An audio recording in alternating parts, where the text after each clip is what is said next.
Now let's look at 5.16 identity management. Full life cycle of identities shall be managed. You are to realize that you are managing several identities. Could be your employees, could be your contractors,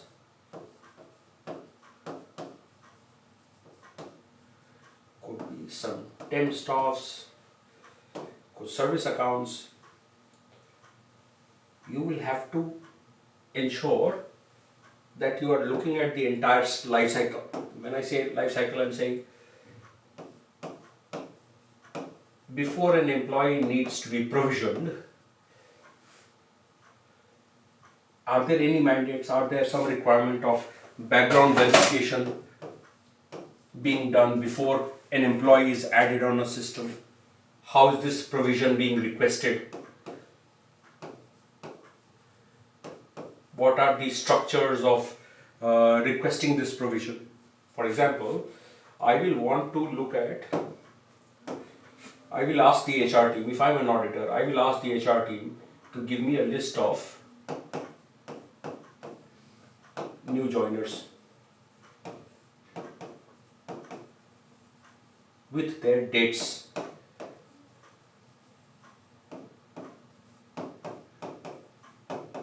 I will want to verify what are the existing policies from an organization standpoint. Let's say there is a mandatory background verification that has to be done before a person is provisioned on the organizational systems. So I will want to verify whether this policy has been enacted or not. I will want to see evidence that background verification has been done. Now that background verification is done, how was the request sent to the concerned team? When was this request actioned?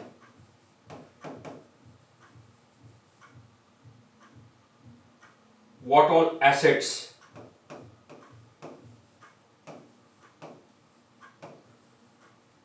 does the person get access to? Mostly in organizations you will have some single sign-on structure, AD driven hoga.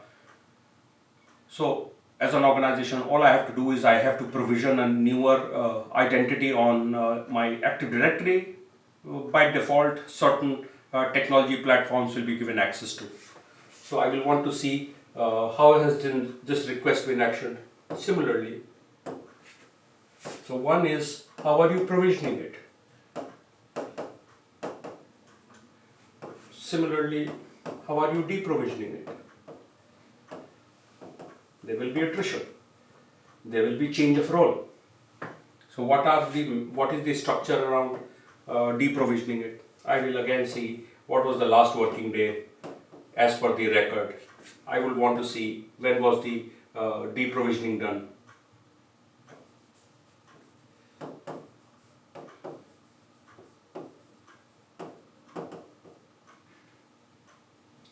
So the requirement is pretty straightforward from an identity management perspective. Look at what identities you are managing as an organization. Check whether there is a system, there is a method around handling these identities. Look at how these are being provisioned, how these are being deprovisioned. If there is a role change, how is this being handled? 5.16 is a very important part of your information security infrastructure. So you've got to be very careful with this. Let's look at the next one, 5.17.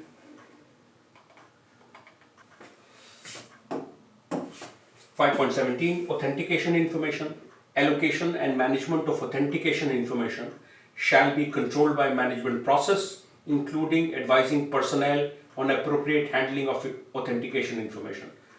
You should look at what are the different mechanisms that the organization is using. So authentication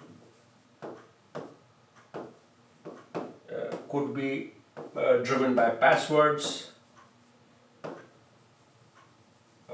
be driven by MFA tokens, could be biometrics or anything similar. ISO 27001 requires you